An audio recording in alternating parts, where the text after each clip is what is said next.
All right, let's get right into it. We're going to talk about one of the biggest, most high-stakes decisions you'll make as a tomato grower.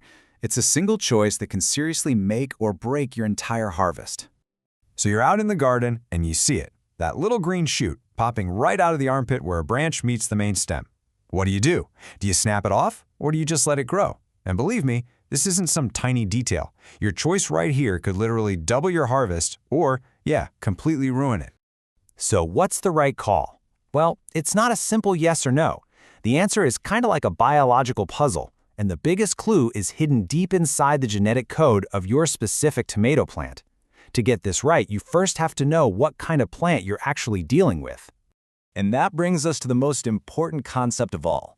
See, not all tomatoes are created equal. They basically fall into two very different camps based on how they grow, and figuring out this difference, well, that's the key to every single pruning decision you will ever make. Think of it like this. There are two tomato personalities. On one side, you've got your determinate, or bush types. These guys have a genetic off switch built right in.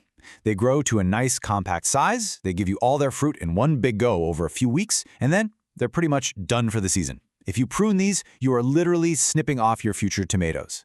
But then, you've got the indeterminate, or vining types.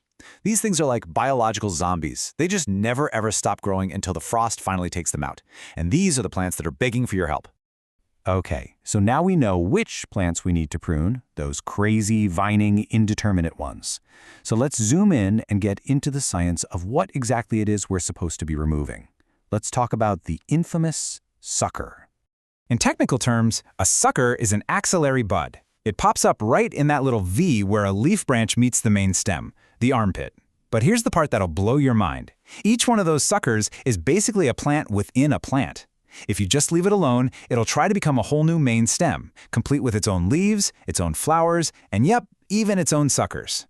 So why do we go to all the trouble of removing them? It really comes down to two big things: energy and health. First, energy. An unpruned plant, it gets kind of lazy. It goes into this state of vegetative fatness, where it just pours all its effort into becoming a giant leafy jungle with hardly any fruit. By removing those suckers, you're hijacking that process. You're forcing the plant to send all those good nutrients, like phosphorus and potassium, straight to where you want them, the tomatoes. And second, health. A super dense, leafy plant is a humid, stagnant place. It's a paradise for nasty fungal diseases like blight. Pruning opens everything up, lets the air flow through, and helps the leaves dry out. It's your best defense. All right, enough theory. Now for the really fun part. Let's get our hands dirty and talk about the actual step-by-step technique for perfect pruning.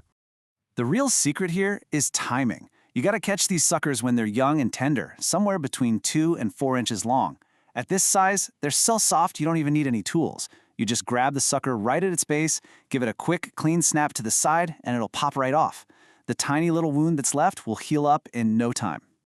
Now, let's say you're working with a small garden, maybe a patio, and you really want to squeeze out every last tomato. Well, there's a pro-level technique you've got to know. It's called the single leader system.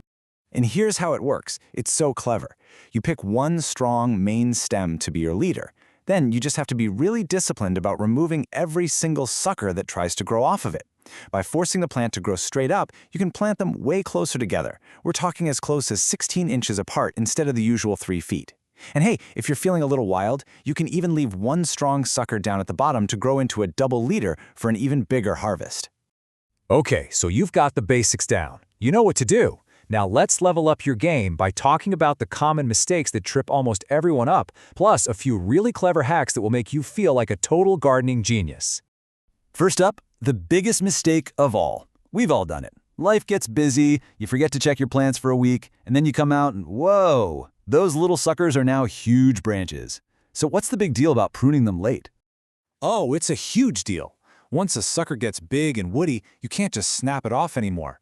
Trying to remove it creates this massive, gaping wound on the main stem.